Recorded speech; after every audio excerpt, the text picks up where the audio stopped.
46 бөлүм. Теңирден Жеремияга бутпарас элдер жөнүндө болгон сөз. Мисир жөнүндө Эфрат дарыясынын жээгиндеги Каркемиштеги Мисир падышасы Нехо фараондун аскерлери жөнүндө.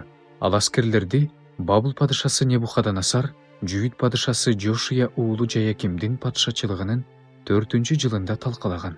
Калкандарыңарды, найзаларыңарды камдагыла, анан салгылашка киргиле.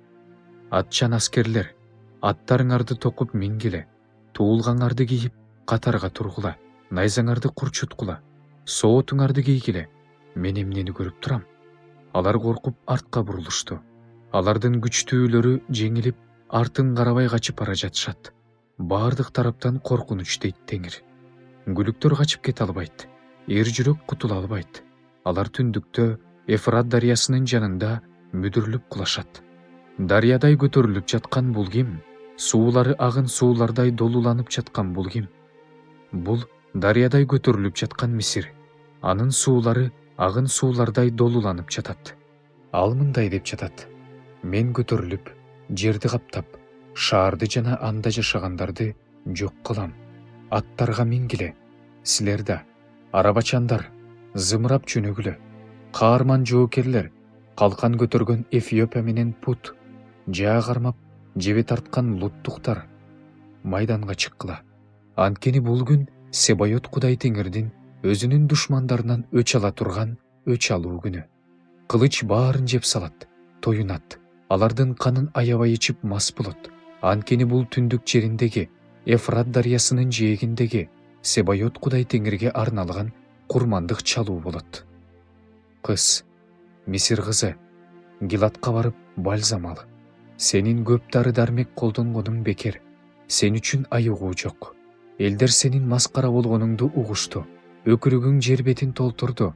Анткени күчтүү менен күчтүү кагышты. Экөө тең жерге кулады. Теңирден Жеремия пайгамбарга Бабыл падышасы Небухадоносордун Мисир жерин кыйратыш үчүн кол салары жөнүндө айткан сөзү. Мисирде жар салгыла, жана Мигдолдо билдиргиле, Ноп менен Такпан кестеда билдиргиле.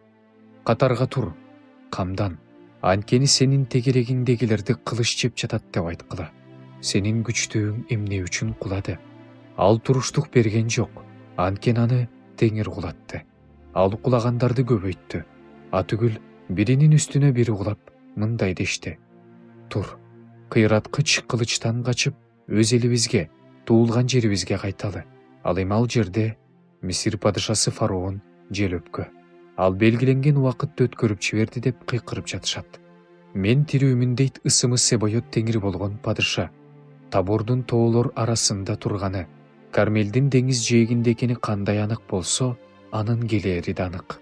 Мисирде жашоочу кыз, көчүш үчүн өзүңө керектүү нерселерди камда.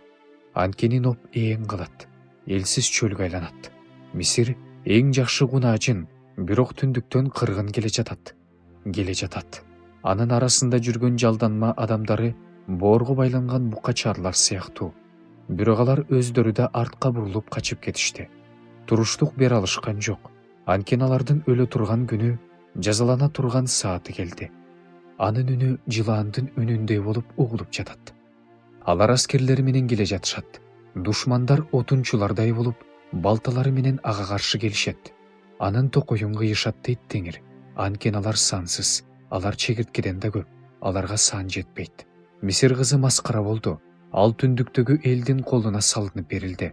Ысрайыл Кудайы Себайот Теңир мындай дейт: мына, мен Нодогу Амонду, ошондой эле фараонду, Мисирди жана анын кудайларын, падышаларын, фараонду жана ага үмүттөнгөндөрдү жазалайм. Аларды өлтүргүсү келгендердин колуна, Бабыл падышасы Небухадоносордун колуна, анын кулдарынын колуна салып берем. Бирок ал ошондон кийин мурунку күндөрдөй элдүү болот дейт Теңир.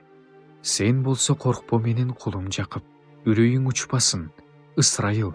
Анткени мына, мен сени алыска өлкөдөн куткарып алам. Сенин тукумуңду туткундалып кеткен жеринен куткарып алам. Жакып кайрылып келет. Кайрадан тынч, жакшы жашап калат. Эч ким аны коркутпайт. Коркпо менин кулум Жакып дейт Теңир. Анткени мен сени мененмин.